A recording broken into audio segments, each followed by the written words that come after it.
할렐루야. 기도에 언급한 것처럼 누가복음 2장 25절 이하를 보면은 거기 시므온이라고 하는 할아버지가 나오십니다. 그런데 이분은 성령의 위로를 받는 사람이고 또 성령의 지시를 받아서 그렇게 성전에 나아가기도 하고 또 말을 하기도 하는 참 귀한 은혜를 받은 어르신이었습니다. 그런데 바로 이분이 우리 예수님이 이 땅에 오셔가지고 결례를 행하고, 그러니까 율법에 계시된 대로 그 일들을 준수하고 할 때에 그때 성전에서 어린 예수님을 만나게 되죠. 그 어린 예수님을 만난 이후에 그 시므온께서 행한 바 내용들이 쭉 나오고 있어요. 그 시므온은 성령의 감동으로 성전에 들어갔다고 하고요. 마침 부모가 율법의 관례대로 행하고자 하여 그 아기 예수를 데리고 올 때 이 시므온 어른이 아기 예수를 만나게 됩니다. 그래서 그 아기를 안고 하나님을 찬송하는 말이, 주제여 이제는 말씀하신 대로 종을 평안히 놓아 주시는도다. 내 눈이 주의 구원을 보았사오니 하면서 주님의 구원을 보았다고 하는 그런 내용을 언급하지요.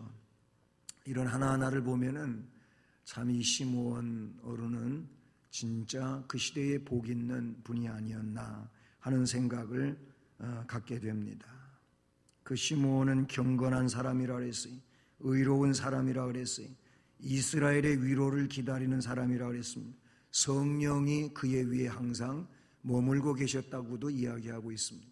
저는 우리 수원성심교회 시므온 남전도의 어른들이 바로 이 누가복음에 나오는 시므온과 같이 또 이름에 걸맞게 그런 분들이 다 되시기를 간절히 소원합니다.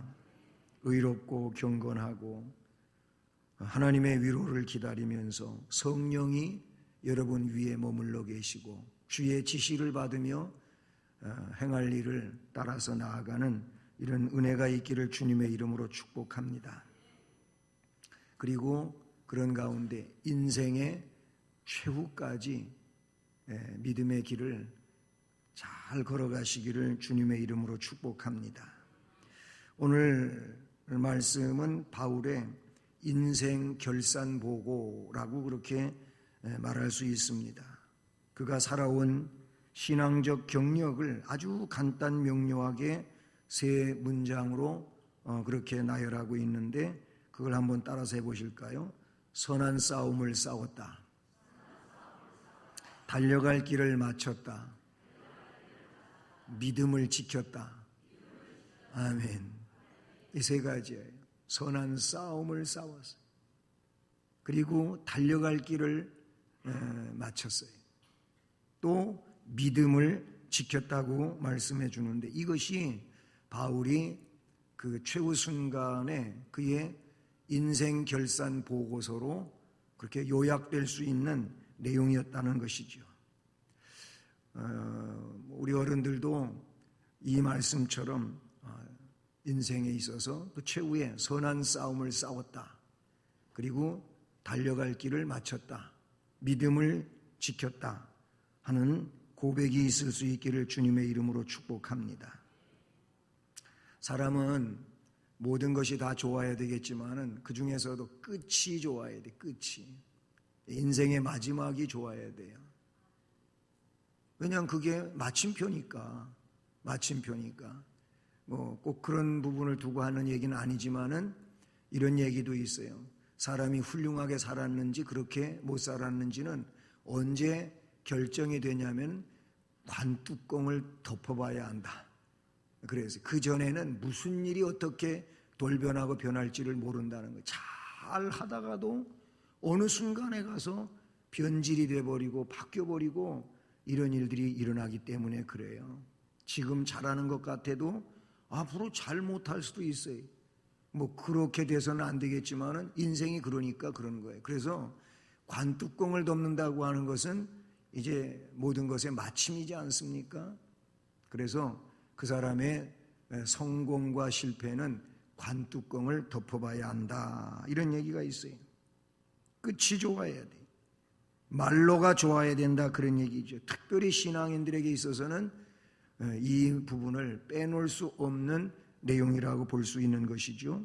바울 사도는 오늘 말씀 바로 앞절 말씀에서 뭘 이야기하고 있습니까?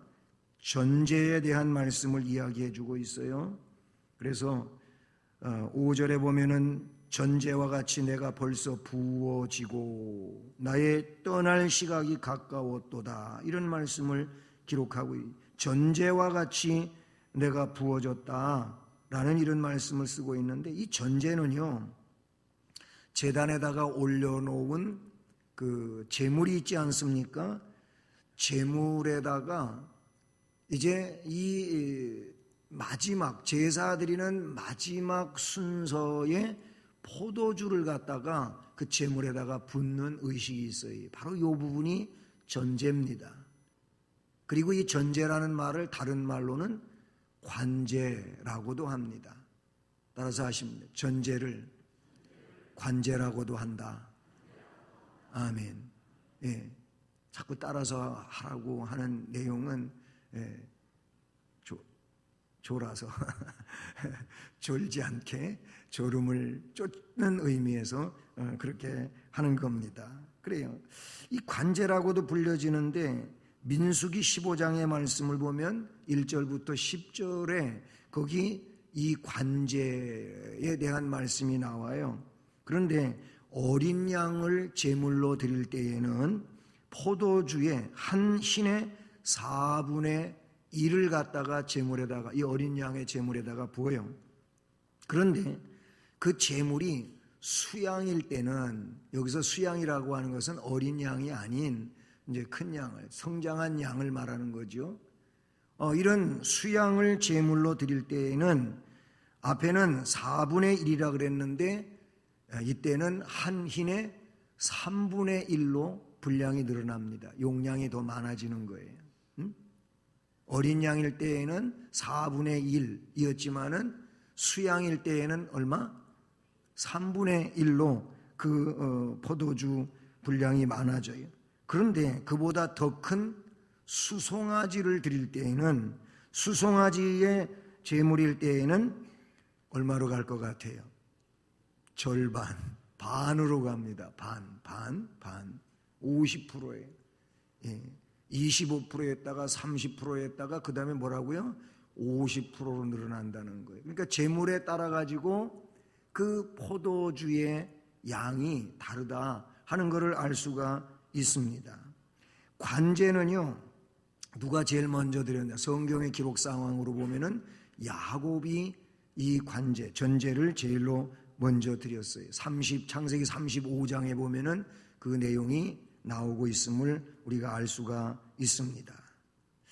관제 혹은 전제를 바울이 이야기하고 있는 것은, 관제는 언제 드린다고요?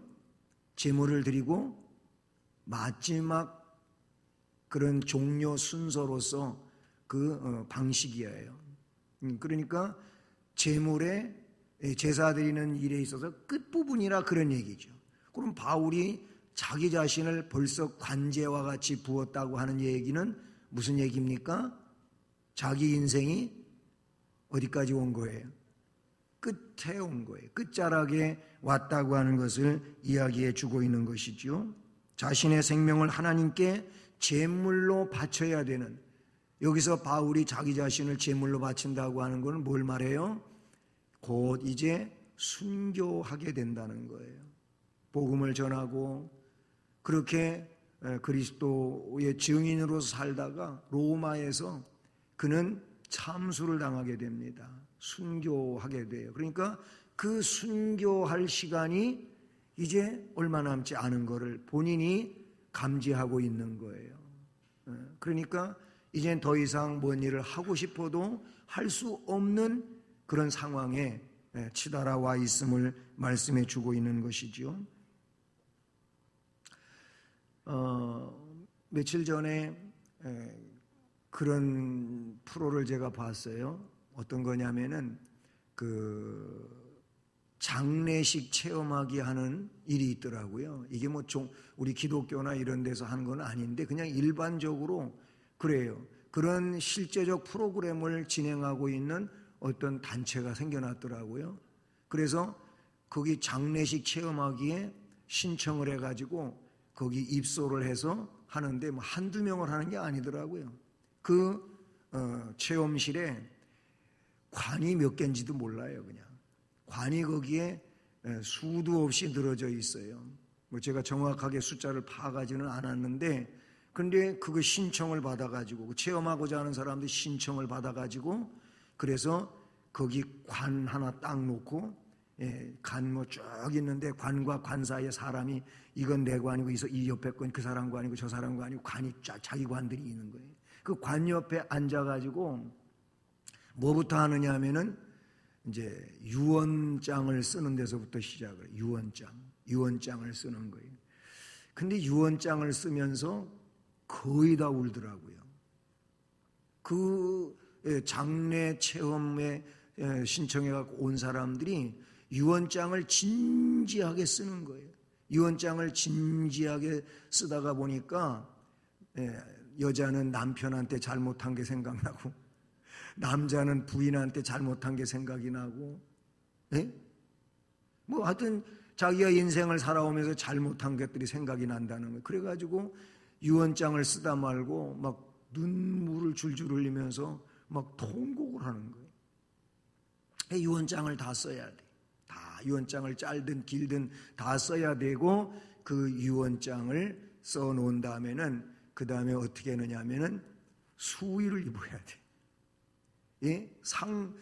장사 지내면은 죽은 사람이 입는 옷 있잖아요. 그러니까 거기는 뭐 격식을 갖춰갖고 죽은 사람에게 입히는 것처럼 입지는 않지만은 하여튼 두루마기식으로 된 그런 수의가 있는데 그거를 입고 다 동여매고 그리고 스스로 관 속에 들어가서 누워버리는 거예요.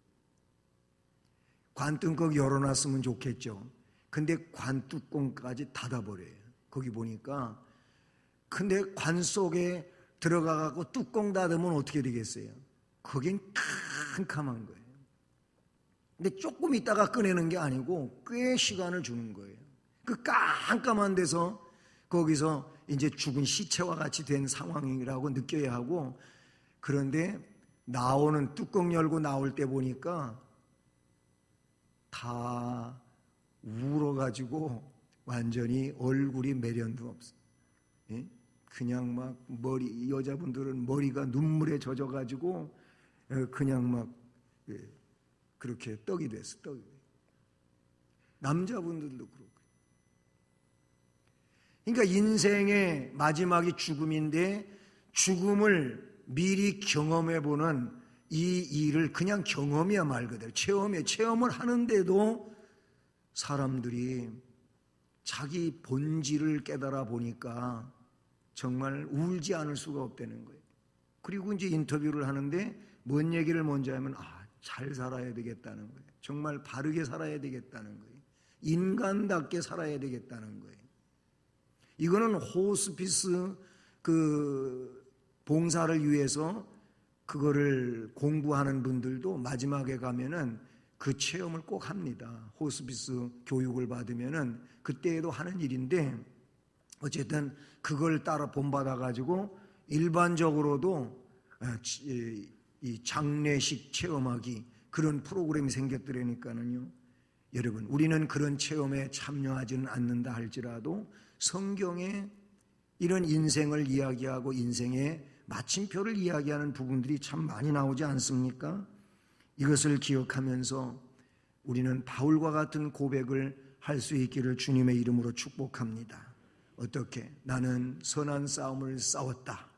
달려갈 길을 제대로 달려왔다. 그리고 믿음을 지켰다. 이 세 가지의 내용이라는 사실이죠. 그렇기 때문에 그 다음에 말씀 8절 말씀이 그에게 주어지는 축복인 줄로 믿습니다. 자, 그래서 우리는 인생의 최후까지라는 제목 안에서 생각해 보는데요. 그 첫째가 뭐예요? 선한 싸움을 싸우고 달려갈 길을 마치라는 겁니다. 괜히 그냥 싸움도 여러 가지 싸움이 있는데 안 좋은 싸움은 싸우지 말고 선한 싸움만 싸우시기를 바랍니다. 우리 어르신들뿐만 아니고 우리 신앙의 사람들은 쓸데없는 싸움은 그만두고 선한 싸움만 싸우자 하는 겁니다. 따라서 합니다. 쓸데없는 싸움은 싸우지 말고 선한 싸움만 싸우자. 예, 이 쓸데없는 싸움이라고 표현을 해서 좀 죄송하지만은 세상에서 이렇게 괜히 부부 싸움을 하고 자녀와 싸우고 이웃 사람과 싸우고 그런 싸움은 그냥 참으라네. 성경은 그런 싸움은 싸우지 말. 우리는 영적인 싸움을 싸워야 되는데 이 영적인 싸움이 선한 싸움이에요. 이게 선한 우리가 싸워야 될 싸움이에요. 그래서 에베소서에 우리의 싸움은 혈과 육에 관계된 게 아니라니까요. 어둠의 영들과 싸우라 그랬어요. 신앙의 승리를 위해서 영적 싸움을 싸우라 했는데 이 싸움이 무슨 싸움이냐? 선한 싸움입니다. 우리 선한 싸움 싸우실 수 있기를 바랍니다. 예, 우리 시몬 남전도의 어른들 여러분들은 회 공동체 안에서 서로 존중하고 서로 높여주고 서로 인정해주고 그렇고 앞으로 가기를 바랍니다. 예, 회원 간에 서로 감정 상해가지고 싸우는 일 절대 없기를 바랍니다. 예, 이상한 또 주문을 제가 했나? 근데 이게 공동체 생활을 하다가 보면은 괜히 불만이 생길 수도 있고 섭섭할 수도 있고 그래서 감정이 상하고 그래서 싸우는 일도 생겨나는데 그런 싸움은 우리가 싸울 싸움이 아니에요. 우리가 싸울 싸움은 마귀가 나를 꼬드겨가지고 저 사람하고 믿게 만들고 그래서 싸우게 그 마귀하고 싸우려니까 사람하고 싸우지 말고 마귀하고 싸워야 된다. 그렇게 싸우면서 달려갈 길을 다 달려가야 된단 말이에요. 우리가 달려갈 길은 신앙의 달려갈 길인 줄로 믿습니다. 의의 면류관은 맡겨진 사명을 다하고 믿음의 경주를 마친 성도들에게 주어진다고 하는 것을 볼 수가 있어요. 다름질하는 선수가 정해진 코스를 주파하고 나가지고 그때 상을 받는 거예요. 마라톤 선수는요, 마라톤 42.195km가 이게 인간의 한계를 달린다고 이야기하지 않습니까? 그런데 그게 힘들다고 달려가다가 잘못 달려갈 수도 있다 그런 얘기죠. 막 그 길을 달려가는데 뭐 지름길로 간다든지 또 아니면은 기구를 타고 간다든지 이러면 안 되는 거잖아요. 그건 그에게 주어진 법이 아니라고 볼 수밖에 없어요. 성경은요, 복음 전도자의 사명 수행을 운동선수에다가 그렇게 비유해서 말씀하고 있는 부분들이 여러 군데 나오는데 그 중에 고린도전서 9장 24절을 보면은 뭐라고 말씀합니까? 운동장에서 다름질 하는 자들이 상 받기 위하여 다 달려갈지라도 상을 얻는 자가 하나인 것처럼, 그래서 그 상을 받으려고 열심으로 달려가는 것처럼 너희도 얻도록 이와 같이 다름질하라. 고린도전서 9장 24절에 기록되고 있는 거예요. 빌립보 3장 13절을 보니까 예수 안에서 하나님이 위에서 부르신 부름의 상을 위하여 쫓아가자 하는 말씀이 나와요. 부름의 상을 위하여 우리는 그 길을 쫓아가야 된다는 거예요. 우리가 그렇게 달려갈 수 있기를 주님의 이름으로 축복합니다. 신앙의 경기는 단거리가 절대 아닙니다. 장거리라고 볼 수가 있고 동시에 장애물 경기 아주 요소에 이거를 뚫고 지나가기가 보통 쉽지 않은 장애물 경기와도 같은 게 신앙의 그런 경기라고 볼 수가 있어요. 가다가 보면 그래서 넘어가기 어려운 그런 것도 만날 수가 있고 해결하고 가기 어려운 것이 내 앞에 닥쳐올 수도 있고 그런 것이죠. 이게 장애물 경기, 신앙의 경기는. 그러나 이것들을 어떻게 해요? 뚫고 가야 될 때는 뚫고 가야 되고, 그리고 뭔가 미션이 있어서 해결해야 될 건 해결하고 가야 되고, 그렇지 않습니까? 달리기를 잘해도 장애물 경기하면 순서가 뒤바뀌더라니까요. 저도 달리기를 해봤습니다만은 그냥 실력대로 달려간다면 얼마나 좋겠어요. 그런데 가다 장애물이 여러 가지가 있지 않습니까? 그냥 못 빠져나가게 그냥 그렇게 좁혀놓은 어떤 통로도 있고 망도 있고 그걸 다 지나가다 보면은 거기에 머리만 그냥 걸려도 그거 다시 빼가지고 가려고 보면은 그거 안 걸리는 한테 떨어진다니까는요. 네? 신앙의 경기는 이렇게 장거리일 뿐만 아니라 장애물 경기와 같은 것이기 때문에 그거를 극복하고 가야 되고, 멀리 갈 거니까 그거를 대비해서 그 모든 체력을 안배해야 되는 것도 지혜로운 것이라고 볼 수 있다는 사실이죠. 성경에는 마지막에 면류관을 수여해 줄 것을 이야기하고 있는데, 면류관은 참 다양해요. 의의 면류관만이 아니고 오늘 의의 면류관을 이야기하고 있는데, 야고보서 1장 12절에 보니까 생명의 면류관이 나와요. 이것은 계시록 2장에도 나오는 것이죠.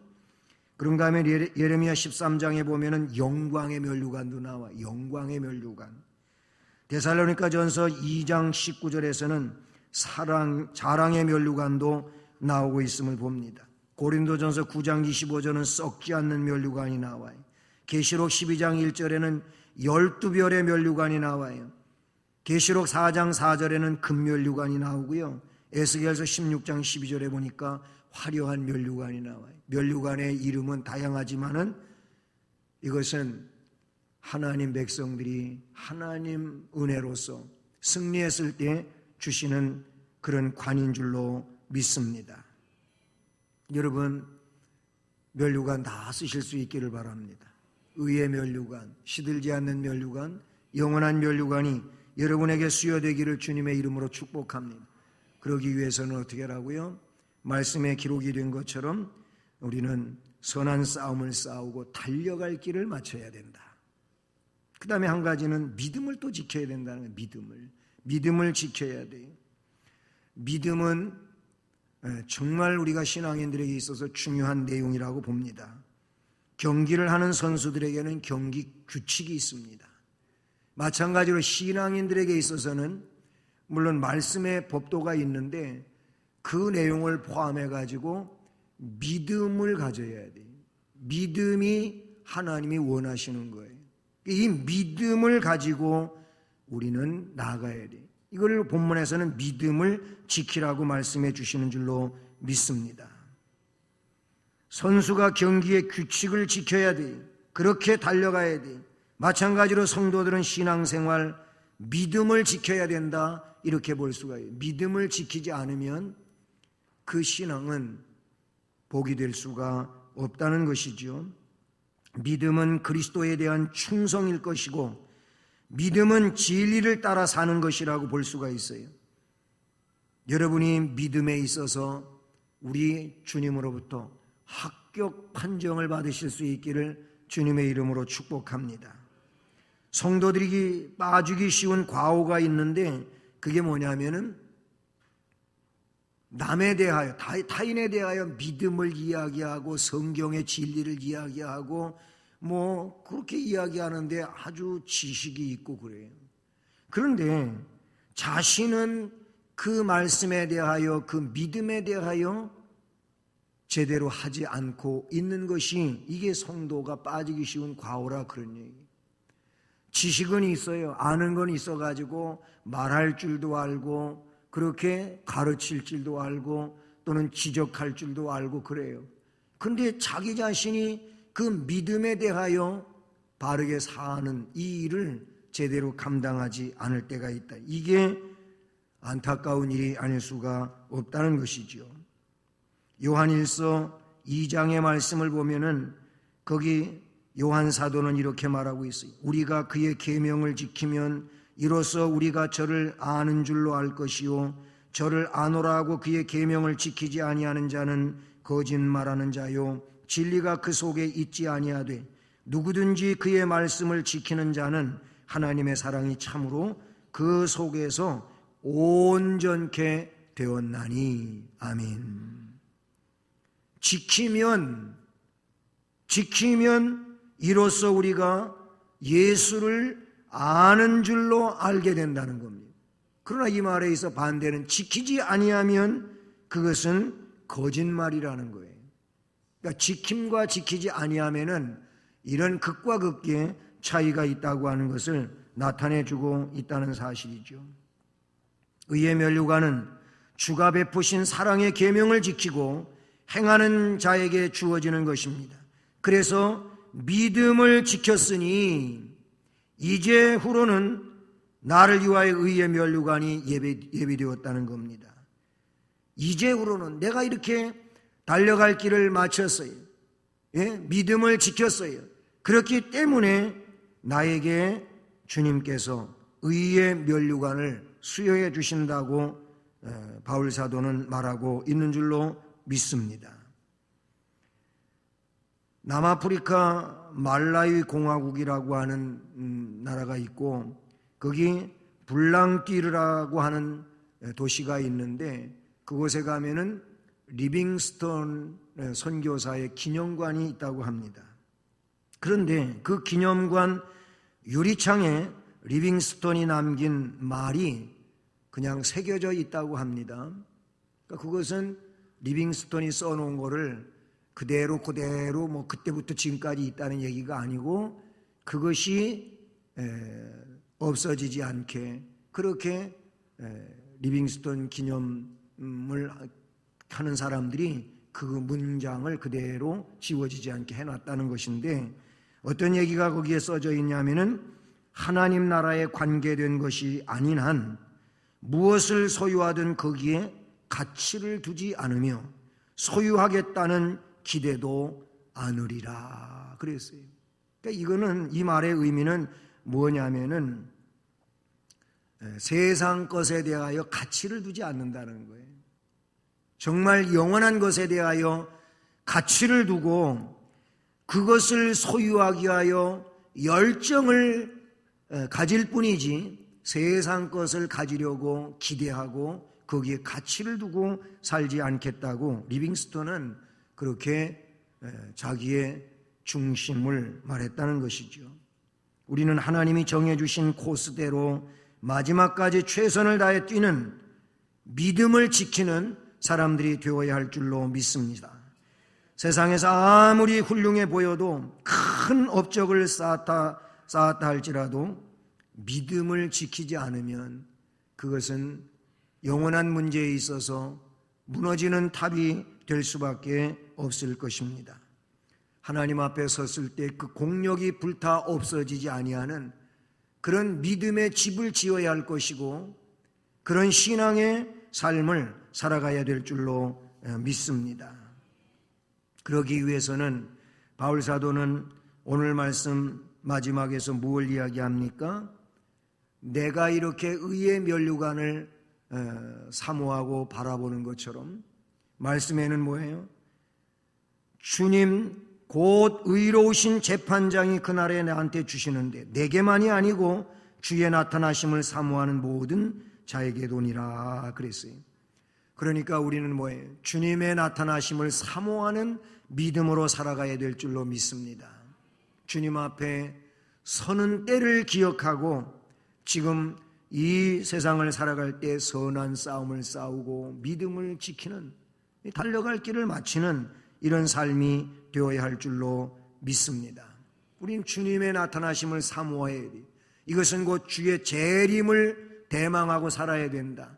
동시에 내가 주님 앞에 서는 날을 기억하며 살아가야 된다고 말씀해 주시는 줄로 믿습니다.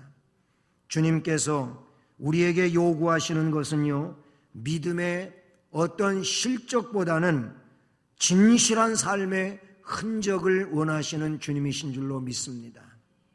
우리는 진실한 삶의 흔적들을 가지고 있어야 돼요. 바울 사도는 이 부분을 이야기할 때 나는 내 몸에 예수 그리스도의 흔적을 가졌다. 흔적을. 그리스도의 흔적을 가지고 있다고 그렇게 표현하고 있는데 우리가 그런 진실한 믿음의 흔적을 가지고 살아갈 수 있기를 바라는 것입니다. 요즘에 시몬 남전도의 구역예배 상황을 보면은 참 잘하시더라고요. 잘하시는 걸로 제가 이렇게 평가하고 있어요. 꼬박꼬박 모이시고 또 모이는데 많은 분들이 모이시고 하는 걸 보면은 이게 너무 좋은 일이고 그리고 여러분이 잘하신다 이런 생각을 가져요. 예, 그렇게 하면서 같이 신앙에 이런 힘을 더해가고 그리고 그 모임에서 하나님 말씀을 들으면서 영혼의 충전을 일으켜가고 하나님 나라를 소망하며 나아가는 이런 어르신들로서 앞으로도 활성화되어지고 함께 할 수 있기를 바랍니다. 예, 따라서 합니다. 이제 따뜻한 봄이 오는데 신앙도 꽃을 피워야 되지 않나. 예, 그래요. 추운 겨울 다 지나갑니다. 이제 곧 따뜻한 봄이 오는데 여러분도 신앙에 또 새로운 싹이 돋아나고 그 싹에서 출발되어 가지고 꽃도 피우고 열매도 맺히고 또 한 해의 아름다운 그런 장식이 이루어질 수 있기를 주님의 이름으로 축복합니다. 모쪼록 건강하시고 은혜 충만하시고 서로 사랑하면서 공동체 삶을 아름답게 이루어 나가는 우리 시몬 남전도회 되시길 바랍니다. 주의 은혜가 함께하기를 축복합니다.